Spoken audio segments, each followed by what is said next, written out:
Hey guys, welcome back to my channel. तो आज के इस वीडियो में मैं आपको एक्सप्लेन करने वाली हूँ 2026 में मलयालम मूवी आरोपी। तो चलिए विदाउट वेस्टिंग टाइम मूवी का एक्सप्लेनेशन स्टार्ट करते हैं। तो मूवी स्टार्ट होती है निरंजन नाम के लड़के से, जिसके अंकल उसे एक कहानी सुना रहे थे जो कि पद्मिनी नाम की लड़की की थी, जो 150 साल पहले थी। यहाँ पर हमें पता चलता है कि पद्मिनी का एक लवर था और वो उससे बहुत प्यार करती थी। अब एक दिन जब पद्मिनी उस लवर से मिलने जा रही थी तो एक आदमी ने उसे किडनैप कर लिया। एक्चुअली वो आदमी पद्मिनी को पसंद करता था और हर हाल में उसे पाना चाहता था। इसी वजह से वो पद्मिनी के साथ जबरदस्ती करने लगता है, बट पद्मिनी उसे रोकने की पूरी कोशिश कर रही थी, जो देखकर उस आदमी को काफी गुस्सा आता है और वो पद्मिनी को मार देता है। अब पद्मिनी की मौत तो होश आती है, बट उसकी आत्मा वापस आती है। अब पहले से पद्मिनी को तंत्र मंत्र काफी सारी चीजें आया करती थी, जिसकी वजह से उसकी आत्मा काफी खतरनाक थी और वो उस आदमी का बदला लेने के लिए अलग अलग लड़कों को रोमांस के बहाने से उनके करीब जाती और उन्हें मार देती। इस तरह से उसने काफी सारे लड़कों को मार दिया। अब जब ये बात उसके लवर को पता चली तो उसने एक पूजा रखी, जिसके बाद उसने पद्मिनी की आत्मा को एक मूर्ति में कैद करके रखा ताकि वो और किसी को ना मार सके। जिसके बाद उस लवर ने अपने परिवार वालों को वार्न किया कि कोई भी उस मूर्ति को नहीं छुएगा। जिसके बाद कहानी प्रेजेंट में आती है, जहाँ पर निरंजन के अंकल निरंजन को ये कहानी सुना रहे थे। अब ये सुनकर निरंजन समझ नहीं पा रहा था कि आखिर उसके अंकल ने ये कहानी उसे क्यों सुनाई। इसलिए वो जब अपनी माँ से इस बारे में बात करता है तो उसकी माँ भी उसे कुछ नहीं कहती। एक्चुअली उसकी माँ नहीं चाहती थी कि निरंजन को ये कहानी पता चले, इसलिए वो निरंजन से कहती है कि पद्मिनी काफी खतरनाक है और अगर वो वापस आ गई तो फिर से वो लोगों को मारेगी। जिसके बाद कहानी कुछ सालों आगे बढ़ती है और हम देखते हैं कि निरंजन अब बड़ा हो चुका है और वो एक आईटी कंपनी में जॉब करता है। और आज जब निरंजन एक कैफे में जाता है तो वो देखता है कि एक बच्ची की डॉल गिर गई थी। अब निरंजन उस लड़की को वो डॉल दे देता है कि तभी वहाँ पर उसके कलीग भी आ जाते हैं। यहाँ पर हमें पता चलता है कि निरंजन अपनी कलीग साक्षी से प्यार करता है और वो दोनों काफी टाइम से रिलेशनशिप में हैं। जिसके बाद निरंजन अपने बॉस से मिलता है, जो कि उसे बताते हैं कि एक काफी बड़ा प्रोजेक्ट आने वाला है और वो चाहते हैं कि निरंजन उसमें पूरा ध्यान लगाए ताकि कोई भी प्रॉब्लम ना हो, और निरंजन भी इसके लिए हाँ कहता है। जिसके बाद निरंजन साक्षी से मिलता है तो साक्षी उसे कहती है कि आज उसके फ्रेंड की बर्थडे पार्टी है और वो चाहती है कि निरंजन भी उसके साथ आए। अब निरंजन को वैसे तो इस सब में इंटरेस्ट नहीं था, बट साक्षी के लिए वो पार्टी में जाने के लिए मान जाता है। बट जब वो शाम को अपने घर में नहा रहा था तभी उसे बार बार एक आवाज सुनाई देने लगती है, जो कि उसकी माँ की थी, और ऐसा लग रहा था कि वो बार बार उसे पुकार रही है। लेकिन निरंजन समझ नहीं पा रहा था कि आखिर उसके साथ ऐसा क्यों हो रहा है। क्या सच में उसे कोई आवाज सुनाई दे रही है या बस वो उसका भ्रम है। जिसके बाद निरंजन तैयार होकर साक्षी के साथ बर्थडे पार्टी में जाने के लिए निकलता है। अब वहां जाने के बाद निरंजन काफी ड्रिंक करता है और एक दूसरी लड़की से बातें करने लगता है, जो देखकर साक्षी काफी ज्यादा जेलस फील कर रही थी। वो यहाँ पर निरंजन को रोकने की कोशिश करती है, बट निरंजन बहुत ज्यादा नशे में था तो साक्षी उसे घर लेकर आने लगती है। अब रास्ते में वो निरंजन से पूछती है कि क्या आजकल निरंजन की लाइफ में कोई प्रॉब्लम है, क्योंकि उसे लग रहा था कि निरंजन बहुत ज्यादा टेंशन में है। बट निरंजन उसे कुछ भी नहीं बताता और अपने घर आ जाता है। बट जैसे ही निरंजन अपने घर में आता है उसे फिर से अपनी माँ की आवाज सुनाई देने लगती है, जिसकी वजह से निरंजन काफी परेशान हो जाता है और वो अपने कानों को बंद करके बेड पर जाकर सो जाता है। अब अगले दिन जब उसकी नींद खुलती है तो उसका रूममेट अरुण वहाँ पर पूजा कर रहा था।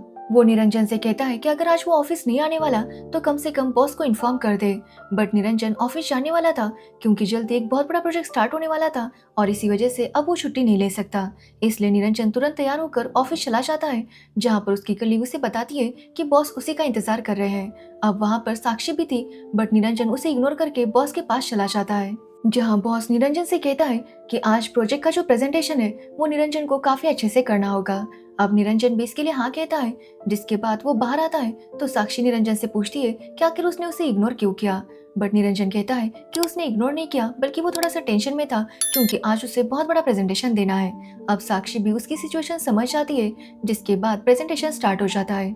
अब पहले तो निरंजन काफी अच्छे से प्रेजेंटेशन दे रहा था, बट बीच प्रेजेंटेशन में उसे फिर से अपनी माँ की आवाज सुनाई देने लगती है, जिसकी वजह से उसे समझ नहीं आ रहा था कि वो क्या करे और वो तुरंत वहाँ से भाग निकलता है, जो देखकर सब लोग काफी हैरान थे।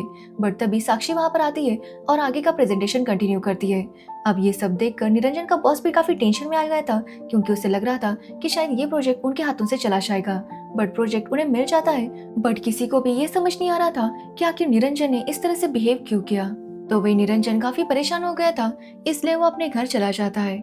जिसके बाद हम दो चोरों को देखते हैं जो निरंजन के पुश्तैनी घर चले आते हैं। एक्चुअली उन्हें पता था कि पद्मिनी की आत्मा को किस मूर्ति में कैद करके रखा है और वो लोग उसी मूर्ति को चुराने के लिए उस घर में आए थे। अब थोड़ा ढूंढने के बाद उन्हें वो मूर्ति मिल जाती है, जो देखकर वो दोनों काफी खुश होते हैं। और जैसे पहला चोर उस मूर्ति को टच करता है, उसे जैसे करंट सा लग जाता है, जिसकी वजह से वो काफी हैरान था। जिसके बाद जब दूसरा चोर उस मूर्ति को उठाता है तो उसे करंट नहीं लगता, जिसकी वजह से उन्हें लगता है कि सब कुछ ठीक है और वो उस मूर्ति को लेकर भागने लगते हैं कि तभी खिड़की के बाहर वो देखते हैं कि एक लड़का और लड़की रोमांस कर रहे थे।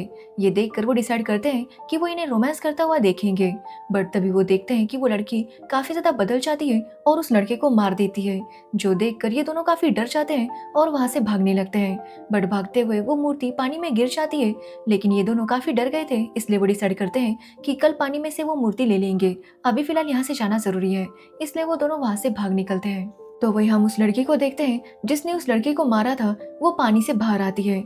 जिसके बाद हम निरंजन को देखते हैं जो अपनी नींद से जागता है। अब यहाँ पर हमें क्लियर बताया नहीं जाता कि ये सब कुछ सच में हुआ था या निरंजन अपने सपने में देख रहा था। अब निरंजन जब नींद से जागता है तो उसे कुछ आवाज आ रही थी, जिसकी वजह से वो देखने के लिए बाहर जाता है। जिसके बाद सीन चेंज होता है और हम सुबह सुबह अरुण को देखते हैं जो कि निरंजन को घर में ढूंढ रहा था। अब जैसे ही वो घर के बाहर जाता है तो देखता है कि निरंजन पैसेज में सो रहा था। ये देखकर वो काफी हैरान हो जाता है और निरंजन को उठाने लगता है। जिसके बाद हम निरंजन के गांव में देखते हैं जहां पर एक आदमी उस लड़की की लाश देख लेता है और पुलिस को इन्फॉर्म कर देता है। अब उसके बाद पुलिस वहां पर आती है और वो गांव वालों से पूछताछ करने लगती है कि ये घर किसका है। अब वहां पर निरंजन का एक दोस्त था जो कि पुलिस वालों को बताता है कि इस घर का ओनर निरंजन है, जो कि सिटी में रहता है और जॉब करता है। उसे जैसी छुट्टी मिल जाएगी वो यहाँ पर आ जाएगा। अब पुलिस वाले गांव वालों से पूछताछ कर रहे थे, जिनमें वो दोनों चोर भी थे। अब वो दोनों देखते हैं कि एक लेडी कांस्टेबल के पास उसका वॉलेट था, इसलिए वो दोनों मिलकर उस वॉलेट को चुरा लेते हैं। अब पुलिस के वहां से जाने के बाद ये दोनों उस मूर्ति को चुराने वाले थे, बट उनमें से एक चोर कहता है कि कल ही एक बंदे की यहाँ पर मौत हुई है, इसलिए वो लोग कुछ दिनों बाद इस मूर्ति को यहाँ से निकालेंगे। जिसके बाद हम निरंजन को देखते हैं जिसे भी अब गांव आना था ताकि वो पता कर सके कि आखिर वहां पर ये सब कुछ कैसे हो गया, बट उसे छुट्टी नहीं मिल रही थी, इसलिए वो अपने बॉस से मिलने चाहता है और उनसे रिक्वेस्ट करता है कि वो उसे छुट्टी दे दे। बट उसके बॉस का कहना था कि अभी इतना इंपॉर्टेंट प्रोजेक्ट होने वाला है, इसलिए वो निरंजन को छुट्टी नहीं दे सकते। अब ये सुनने के बाद निरंजन गुस्सा हो जाता है क्योंकि अब उसे हर हाल में छुट्टी चाहिए थी और इसी वजह से वो तुरंत वहां से निकल आता है। अब साक्षी भी ये सब कुछ देख रही थी और वो यहाँ पर निरंजन को पूछने की कोशिश कर रही थी कि आखिर क्या हुआ, बट निरंजन उसे कुछ भी बताने के लिए तैयार नहीं था। वो बस कंटिन्यूअसली साक्षी को इग्नोर कर रहा था, जिसकी वजह से साक्षी समझ नहीं पा रही थी कि आखिर उसने किया क्या है। तो निरंजन उससे कहता है कि एक्चुअली साक्षी उसकी जगह लेना चाहती है, तभी तो उसने उसका आधा छोड़ा हुआ प्रेजेंटेशन पूरा किया ताकि निरंजन की जगह उसे वो जगह मिल जाए। अब ये सुनने के बाद साक्षी काफी हैरान थी कि आखिर निरंजन उसके साथ इस तरह से बिहेव क्यों कर रहा है। जिसके बाद निरंजन अपने गांव आता है जहां पर निरंजन के दोस्त ने पहले से ही साफ सफाई करके रखी थी। यहाँ पर वो निरंजन से कहता है कि उसे पुलिस के पास जाने की भी कोई जरूरत नहीं है, उसने इस मामले को संभाल लिया है, जो सुनकर निरंजन काफी खुश था। जिसके बाद जैसे वो अपने घर के अंदर जाता है उसकी पुरानी मेमोरीज उसे याद आने लगती है जब वो अपनी माँ के साथ इस घर में रहा करता था। तो वही हम साक्षी को देखते हैं जो बार बार निरंजन को कॉल कर रही थी, बट निरंजन उसका कॉल पिक नहीं कर रहा था। जिसके बाद निरंजन उसके घर के पास जो लेक था वहां पर स्विमिंग करने के लिए चला जाता है। अब जब वो स्विमिंग कर रहा था तो उसे लगता है कि उसके पैरों में कुछ आ रहा है, इसलिए जब वो उसे उठाता है तो एक्चुअली वो वही मूर्ति थी जो कि चोरों के हाथों से गिर गई थी। बट यहाँ पर निरंजन को पता नहीं था कि वो मूर्ति पद्मिनी से जुड़ी हुई है, जिसकी वजह से वो उस मूर्ति पर ज्यादा ध्यान नहीं देता। अब निरंजन जब अपने घर में था तो उसे कुछ आहट सुनाई देने लगती है, जैसे कि उस घर में कोई और भी है, जिसकी वजह से निरंजन काफी डर जाता है, बट वो किसी को देख नहीं पा रहा था। बट उसे इस बात का पूरा यकीन था कि कोई औरत उसके आसपास है और इसी वजह से निरंजन डिसाइड करता है कि वो जाकर अपने अंकल से बात करेगा। इसलिए अगले दिन निरंजन अपने अंकल से मिलने चला जाता है और उन्हें वो मूर्ति दिखाता है। मूर्ति देखकर अंकल काफी शॉक हो जाते हैं और वो निरंजन से कहते हैं कि ये वही पद्मिनी वाली मूर्ति है। मूर्ति देखकर वो बताते हैं कि पद्मिनी की आत्मा इस मूर्ति से आजाद हो चुकी है।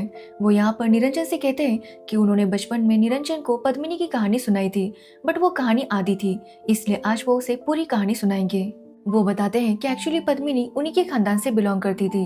वो एक लड़के से बहुत प्यार करती थी, बट ये बात उसके घर वालों को बिल्कुल भी पसंद नहीं थी। जिसके बाद एक दूसरा आदमी था जो कि पद्मिनी को हर हाल में पाना चाहता था। अब वैसे तो पद्मिनी उससे बचने की काफी कोशिश करती है, बट एक दिन वो आदमी उसके साथ जबरदस्ती करने के चक्कर में उसे मार देता है, जिसके बाद पद्मिनी आत्मा बनकर काफी सारे लोगों को मारने लगती है। अब ये देखकर उसका लवर उसे एक मूर्ति में कैद कर देता है। साथ ही उसके पास एक अंगूठी भी थी, जिसकी मदद से वो पद्मिनी की आत्मा को कंट्रोल किया करता था। यहाँ पर निरंजन के अंकल निरंजन से कहते हैं कि उन्हें पद्मिनी की आत्मा को वापस उस मूर्ति में भेजना होगा और इसके लिए उन्हें इस अंगूठी को पद्मिनी को पहनाना होगा। बट ये अंगूठी पहनाने के बस दो ही वक्त होते हैं, एक जब पद्मिनी रोमांस कर रही होगी या फिर वो बहुत ज्यादा गुस्से में होगी। इसके अलावा किसी भी टाइम पर अगर उसे अंगूठी पहना दी गई तो वो वर्क नहीं करेगी। निरंजन के अंकल उसे कहते हैं कि उन्हें लगता है कि जिस लड़के की उस लेक में मौत हुई थी उसके पीछे भी पद्मिनी का ही हाथ होगा, इसलिए वो उससे कहते हैं कि उन्हें कुछ भी करके जल्दी से जल्दी पद्मिनी की आत्मा को वापस उस मूर्ति में कैद करना होगा। अब निरंजन भी अपने अंकल की बात मान लेता है, जिसके बाद जब वो अपने घर पर आता है तो उसे फिर से किसी की होने की आहट होती है और वो समझ जाता है कि ये पद्मिनी है और इसी वजह से वो उससे बात करने लगता है। वो पद्मिनी से कहता है कि वो उससे मिलना चाहता है और उसे देखना चाहता है, आखिर वो उसके सामने क्यों नहीं आ रही। अब ये सुनने के बाद पद्मिनी निरंजन के सामने आ जाती है, जो कि दिखने में बहुत ज्यादा खूबसूरत थी। वो निरंजन से कहती है कि वो जिस भी लड़के के करीब जाती है कुछ दिनों बाद वो उसे मार देती है। अब ये सुनने के बाद निरंजन उससे कहता है कि क्या वो उसके साथ भी वही सब करेगी, जिस पर पद्मिनी कहती है कि उसे निरंजन पसंद है इसलिए वो उसे नहीं मारेगी। अब ये सुनने के बाद निरंजन पद्मिनी के करीब जाता है और वो दोनों काफी करीब आने लगते हैं, जिसके बाद निरंजन के मन में कंटिन्यूअसली पद्मिनी के ही ख्याल आ रहे थे। अब वो जब घर से बाहर आता है तो देखता है कि पद्मिनी वहीं पर बैठी हुई थी। पद्मिनी यहाँ पर निरंजन से कहती है कि उसे कुछ याद ही नहीं आ रहा, उसे याद नहीं है कि उसे मरकर कितने साल हो गए। तो निरंजन उसे बताता है कि लगभग पद्मिनी 150 साल पहले मरी थी। वो यहाँ पर पद्मिनी को ये भी बताता है कि पद्मिनी की आत्मा ने काफी सारे लोगों को मारा है, बट यहाँ पर पद्मिनी को ज्यादा कुछ याद नहीं आ रहा था। वो यहाँ पर निरंजन से कहती है कि वो बाहर की दुनिया जानना चाहती है, जिसके बाद निरंजन पद्मिनी को घुमाने के लिए लेकर जाता है। पद्मिनी भी साड़ी पहनकर उसके साथ घूमने लगती है। तभी निरंजन अपने अंकल को कॉल करके ये सारी बात बताता है। तो निरंजन के अंकल उसे वार्न करते हैं कि निरंजन को चौकन्ना रहना होगा, क्योंकि पद्मिनी अक्सर अपनी प्यारी बातों में और अपने हुस्न के जाल में लड़कों को फंसाती है। इसलिए वो निरंजन से कहते हैं कि वो खुद का ध्यान रखे। जिसके बाद निरंजन और पद्मिनी जब घर आते हैं तो वहाँ पर निरंजन का दोस्त आता है, जो कि निरंजन को पद्मिनी के साथ देखकर काफी हैरान था। वो निरंजन से पूछता है कि आखिर ये लड़की कौन है। अब यहाँ पर निरंजन बता देता है कि ये पद्मिनी है, जो सुनकर पद्मिनी काफी गुस्सा हो जाती है और घर के अंदर चली जाती है। जिसके बाद निरंजन अपने दोस्त को पद्मिनी की सारी स्टोरी बताता है। अब ये सुनने के बाद निरंजन का फ्रेंड काफी डर गया था। वो निरंजन से कहता है कि निरंजन को ये खतरा उठाने की कोई जरूरत नहीं है, वो जल्दी से यहाँ से वापस चला जाए। बट निरंजन का कहना था कि वो इस प्रॉब्लम को सॉल्व करके ही जाएगा। अब ये सुनने के बाद उसका फ्रेंड काफी डर गया था और वो निरंजन से कहता है कि वो इस सब में उसकी कोई मदद नहीं कर सकता। ये बोलकर वो तुरंत वहाँ से निकल जाता है। तो वही इसके बाद जब निरंजन घर में आता है तो पद्मिनी काफी ज्यादा गुस्से में थी। वो निरंजन से पूछती है कि आखिर उसने अपने दोस्त को उसके बारे में सच क्यों बताया। तो निरंजन का कहना था कि उसने बस ऐसे ही सब कुछ सच बता दिया। बट यहाँ पर पद्मिनी काफी गुस्सा थी और वो निरंजन से कहती है कि वो आत्मा है, ये उसके अलावा किसी को भी पता नहीं होना चाहिए। अब ये सुनने के बाद निरंजन भी इसके लिए मान जाता है, बट पद्मिनी बहुत ज्यादा गुस्से में थी और वो यही सोच रही थी कि निरंजन के दोस्त के साथ क्या करना चाहिए। जिसके बाद निरंजन अपने अंकल को कॉल करके ये सारी बात बताने लगता है, जो सुनकर उसके अंकल कहते हैं कि निरंजन को जल्दी से जल्दी पद्मिनी को वो अंगूठी पहनानी होगी। इसलिए वो उससे कहते हैं कि वो पद्मिनी के साथ रोमांस करे और उसी वक्त उस अंगूठी को पद्मिनी को पहना दे। जिसके बाद निरंजन भी इसके लिए मान जाता है और जैसे वो पीछे मुड़कर देखता है तो वहाँ पर पद्मिनी थी, जो कि अब काफी बदल चुकी थी। मतलब वो काफी अच्छे से निरंजन को देखकर स्माइल कर रही थी और वो उससे कहती है कि वो गुस्से में कुछ ज्यादा बोल गई। अब ये सुनने के बाद निरंजन भी उसे माफ कर देता है। तो वही हम साक्षी को देखते हैं, जिसे निरंजन की काफी चिंता हो रही थी और वो यही सोच रही थी कि आखिर वो निरंजन के साथ कांटेक्ट कैसे करे। तभी उसकी कलीग उसे बताती है कि निरंजन कुछ दिनों पहले एक डॉक्टर के पास थेरेपी ले रहा था। अब ये सुनने के बाद साक्षी काफी हैरान थी, क्योंकि उसे इसके बारे में कुछ भी पता नहीं था। वो जल्दी निरंजन के डॉक्टर का पता लगा लेती है ताकि वो पता कर सके कि आखिर निरंजन थेरेपी क्यों ले रहा था और उसकी लाइफ में ऐसा क्या हुआ था। जिसके बाद हम निरंजन को देखते हैं, जो कि पद्मिनी के साथ रोमांटिक बातें करते हुए उसके साथ रोमांस करने लगता है। और जब पद्मिनी को किसी चीज का होश नहीं था तभी निरंजन उसे वो अंगूठी पहना देता है। जिसके बाद पद्मिनी काफी बदलने लगती है, उसका लुक बहुत ज्यादा भयानक हो गया था। वो निरंजन पर काफी गुस्सा थी कि आखिर निरंजन ने उसे धोखा क्यों दिया, उसके साथ ऐसा क्यों किया। बट निरंजन उसकी कोई बात नहीं सुनता और उसे एक रूम में बंद कर देता है। जिसके बाद वो अपने अंकल को बुलाता है और उसके अंकल वहाँ पर आकर तुरंत पूजा शुरू कर देते हैं ताकि वो पद्मिनी की आत्मा को वापस उस मूर्ति में भेज सके। अब उन्होंने पूजा का पूरा सेटअप कर लिया था और वो निरंजन से कहते हैं कि वो पद्मिनी को बाहर लेकर आए। अब पद्मिनी की शक्तियां कंट्रोल में थी जिसकी वजह से वो कुछ भी कर नहीं पा रही थी। अब निरंजन जब पद्मिनी को लेने जाता है और जब वो वापस आता है तो देखता है कि वहां पर मूर्ति नहीं थी। एक्चुअली उन दोनों ने फिर से वो मूर्ति चुरा ली थी, जो देखकर पद्मिनी काफी खुश होती है और सबको धक्का देकर वो तुरंत वहां से भाग निकलती है। तो वे हम उन दो चोरों को देखते हैं जो कि मूर्ति लेकर भाग रहे थे कि तभी पुलिस वाले उन्हें पकड़ लेते हैं क्योंकि उन्हें इन दोनों पर शक था। बट वो दो चोर बताते हैं कि उस घर में पूजा हो रही थी, जो देखकर वो काफी डर गए और इसी वजह से वो भाग रहे हैं। अब ये सुनने के बाद पुलिस वाले उन्हें कहते हैं कि वो गाड़ी में बैठ जाए क्योंकि वो उस घर में जाना चाहते हैं। अब ना चाहते हुए भी उन दो चोरों को पुलिस वालों की गाड़ी में बैठना पड़ता है, जिसके बाद वो दोनों उस घर की तरफ जा रहे थे कि तभी रास्ते में पद्मिनी वहां पर आ जाती है और उनसे लिफ्ट मांगने लगती है। अब पुलिस वाले भी उसे लिफ्ट दे देते हैं, जिसके बाद पद्मिनी उन दो चोरों को अपने रूप के जाल में फंसाकर उनसे वो अंगूठी निकलवाना चाहती थी। वो उन्हें बार बार इशारा करने लगती है कि वो उसकी अंगूठी निकाले क्योंकि वो खुद उस अंगूठी को निकाल नहीं सकती थी। अब ये देखकर वो चोर भी उस अंगूठी को निकालने वाला था, बट तब तक वो लोग निरंजन के घर के पास पहुंच गए थे, जिसकी वजह से पद्मिनी वहां से गायब हो जाती है। और ये देखकर सभी लोग काफी हैरान थे कि आखिर वो लड़की गायब कहाँ हो गई। जिसके बाद वो इंस्पेक्टर निरंजन के घर में जाता है तो देखता है कि वहां पर सच में पूजा हो रही थी। वो निरंजन से इसके बारे में पूछता है तो निरंजन इंस्पेक्टर को सब कुछ बता देता है। अब ये सुनने के बाद वो चोर भी काफी डर जाते हैं और वो बताते हैं कि उन्होंने उस मूर्ति को चुराया है और अब वो उस मूर्ति को लौटा देते हैं। बट उन्होंने मूर्ति के साथ साथ पद्मिनी की वो अंगूठी भी लौटा दी थी, जो देखकर हम समझ पाते हैं कि उस चोर ने पद्मिनी के हाथ से वो अंगूठी निकाल दी थी। जो देखकर निरंजन के अंकल समझ जाते हैं कि पद्मिनी की आत्मा आजाद हो चुकी है कि तभी वहां पर पद्मिनी की आत्मा आ जाती है, जिसे देखकर सब लोग काफी डर गए थे। वो सब पर हमला करने लगती है, जो देखकर निरंजन उसे रोकने की कोशिश करता है। वो पद्मिनी से माफी मांगता है कि वो सबको माफ कर दे, बट पद्मिनी किसी की भी बात सुनने के लिए तैयार नहीं थी। तो वही इंस्पेक्टर भी जब पद्मिनी को पकड़ने की कोशिश करता है तो पद्मिनी उसे मार रही थी। वो इतने गुस्से में थी कि वो इंस्पेक्टर को जान से मारना चाहती थी कि तभी उसके हाथ में निरंजन फिर से वो अंगूठी डाल देता है। अब पद्मिनी तब काफी गुस्से में थी, जिसकी वजह से तुरंत अंगूठी अपना असर दिखाती है और पद्मिनी कंट्रोल में आ जाती है। जिसके बाद वो सब लोग मिलकर पद्मिनी को पकड़ लेते हैं। तो वही अंकल अपनी पूजा स्टार्ट करते हैं, जिसके बाद जैसे उनकी पूजा कंप्लीट होती है पद्मिनी की बॉडी एक धुएं में बदल जाती है और फिर से वो उस मूर्ति के अंदर चली जाती है। जिसके बाद हमें अगले दिन का सीन दिखाया जाता है, जहाँ पर निरंजन अपने घर से निकल रहा था और उसके साथ पद्मिनी भी उसके कार में थी और वो पद्मिनी से कहता है कि उन्हें शहर से कहीं दूर जाना चाहिए और वो दोनों वहां से निकल जाते हैं। जिसके बाद हम साक्षी को देखते हैं, जो कि निरंजन के साइकियाट्रिस्ट के पास आ जाती है और उनसे काफी रिक्वेस्ट करने पर वो बताते हैं कि कुछ टाइम पहले निरंजन का एक एक्सीडेंट हुआ था, जिसके बाद से उसकी मेंटल कंडीशन काफी खराब हो गई। वो इतना खतरनाक है कि उसके आसपास रहने वाले लोगों को भी उससे खतरा हो सकता है। वो ये भी बताते हैं कि निरंजन के घर वाले शायद अक्सर उसे कहानियां सुनाया करते थे और इसी वजह से उसके मन में काफी अजीब अजीब सी चीजें चलती रहती है, जिसकी वजह से वो काफी रिस्की है। अब ये सुनने के बाद साक्षी काफी डर गई थी और वो देखना चाहती थी कि अब निरंजन कहाँ पर है और इसी वजह से वो निरंजन के घर जाती है, जहाँ पर वो निरंजन के पड़ोसी से बात करती है।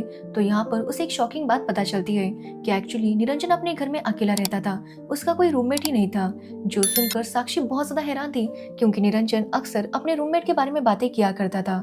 जिसके बाद साक्षी आखिरकार निरंजन के घर जाती है ताकि उसे कोई सबूत मिल सके और घर में जाने के बाद वो देखती है कि निरंजन की पद्मिनी के साथ फोटो लगी हुई थी और ये देखकर वो तुरंत निरंजन को कॉल करने लगती है, बट निरंजन उसका कॉल रिसीव नहीं करता।